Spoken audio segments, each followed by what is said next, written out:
सबैभन्दा पहिला हामीले पानी लिएका छौँ, त्यसमा फुड कलर मिक्स गरेका छौँ। तपाईँले मन परेको कलर मिक्स गर्न सक्नुहुनेछ। र हामीले एउटा बोतलमा पर्फ्युम हालेका छौँ। बोतललाई पानीमा राख्दा हाम्रो बोतलले सबै पानी सोसिसकेको छ। तपाईँले पनि यसरी नै घरमा बनाउन सक्नुहुनेछ।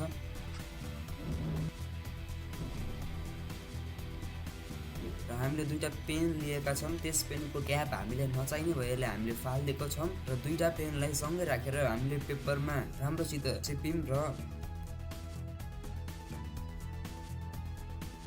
पेनलाई दबायौँ। हामीले पेपरलाई बाहिर तान्दा हाम्रो पेनहरू चप्केको थियो र हामीले त्यसको चेक गर्दा त्यसले एउटा कपलाई उठाउन सकेको थियो। हामीले एउटा पेपरलाई भिजायौँ। त्यस पेपर भिजिसकेपछि हामीले त्यसलाई एउटा प्लेटमा राख्यौँ। हामीले मोमबत्ती लियौँ र मोमबत्तीमा हामीले आगो बाल्यौँ। हामीले एउटा गिलासलाई त्यसमा राख्दा हाम्रो मोमबत्ती भित्रको बल्न छोड्यो र गिलास उठाउँदा हाम्रो प्लेट नै उठेको।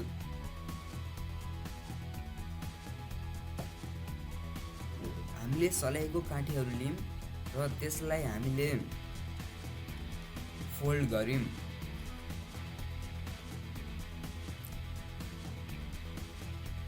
हामीले देखाएको जसरी नै तपाईँले फोल्ड गर्नुपर्नेछ।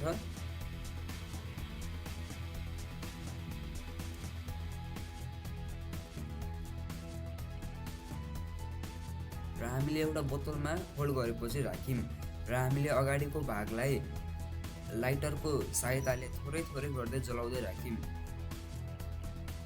हाम्रो बोतलमा स्मोक क्रिएट हुन सुरु भइसकेको छ र हामीले त्यहाँ पनि अघि हालेको जसरी नै पर्फ्युम हाल्यौँ।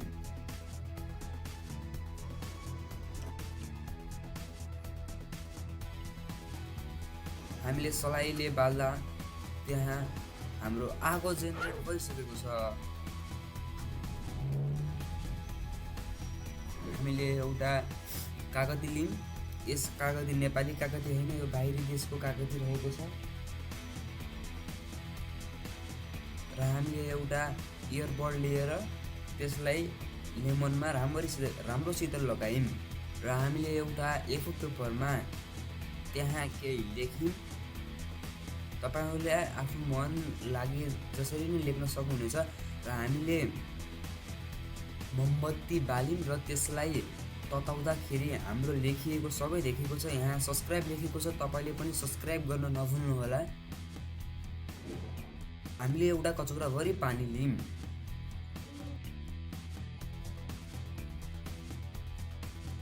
र त्यहाँ मोमबत्ती राखिदियौँ र त्यस मोमबत्तीलाई हामीले आगो लगायौँ र हामीले एउटा गिलासलाई तल लिँदाखेरि हाम्रो मोमबत्ती अझै पनि जलिरहेको छ। यो रियल नै छ, तपाईँले घरमै बसेर गर्न सक्नुहुनेछ।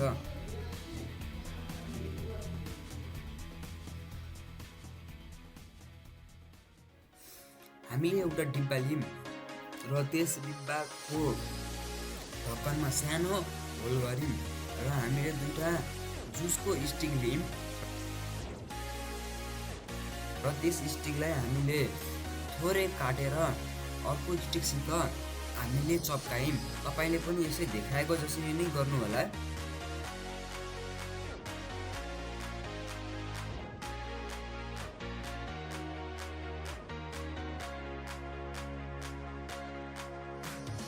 भिनेगर र बेकिङ सोडालाई हामीले त्यहाँ मिक्स गर्यौँ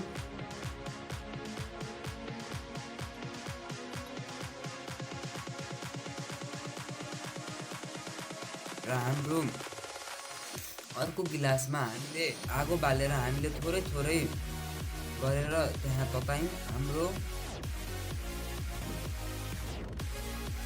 हामीले लेमन लिएका छौँ र त्यसको बाहिरको छिल्कालाई हामीले बिस्तारै तानेका छौँ। त्यहाँबाट हाम्रो थोरै थोरै छिटाहरू आइरहेको छ। हामीले त्यसलाई मोमबत्तीमा ट्राई गर्दा त्यहाँ सानो सानो आगोहरूको झिल्का देखिएको छ। हामीले एउटा बेलुन लियौँ र त्यस ब्यालुनमा अघि लिएको लेमनलाई निचोर्दा हाम्रो ब्यालुन फुटेको छ। तपाईँले पनि यसरी नै गर्नुहोला। सलाइको काँटी लिम र फेरि म्याग्नेटहरू।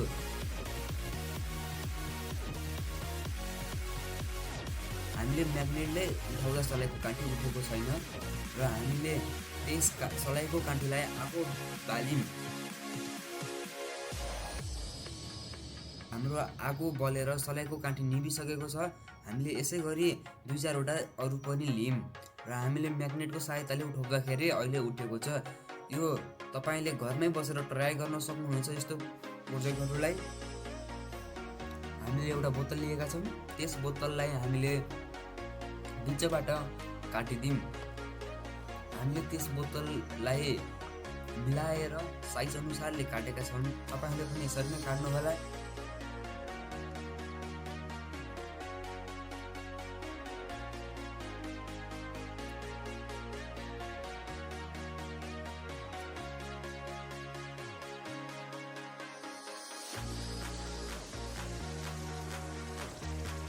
हामीले एउटा ब्यालुनलाई बिचबाट काट्यौँ। तलपट्टि भागलाई हामीले अघि काटेको बोतलमा चप्कायौँ र हामीले यहाँ रबरको सहायताले त्यसलाई अट्टाएका छौँ।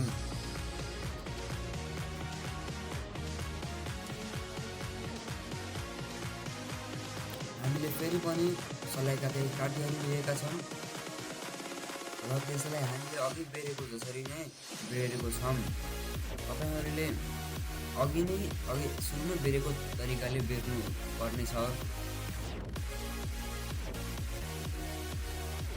हामीले सेम अघिको जसरी नै गरेका छौँ। तपाईँहरूले यही हेरेर गर्नुहोला।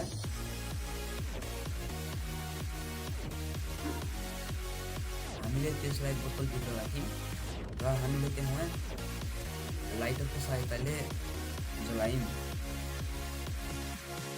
र त्यहाँभित्र स्मोक क्रिएट भइसकेको छ।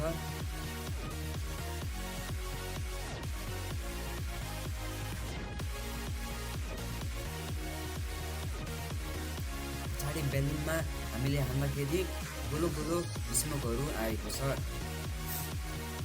यस्तै नयाँ भिडियोहरूको लागि हामीलाई सब्सक्राइब गर्न नभुल्नुहोला। Home science lab.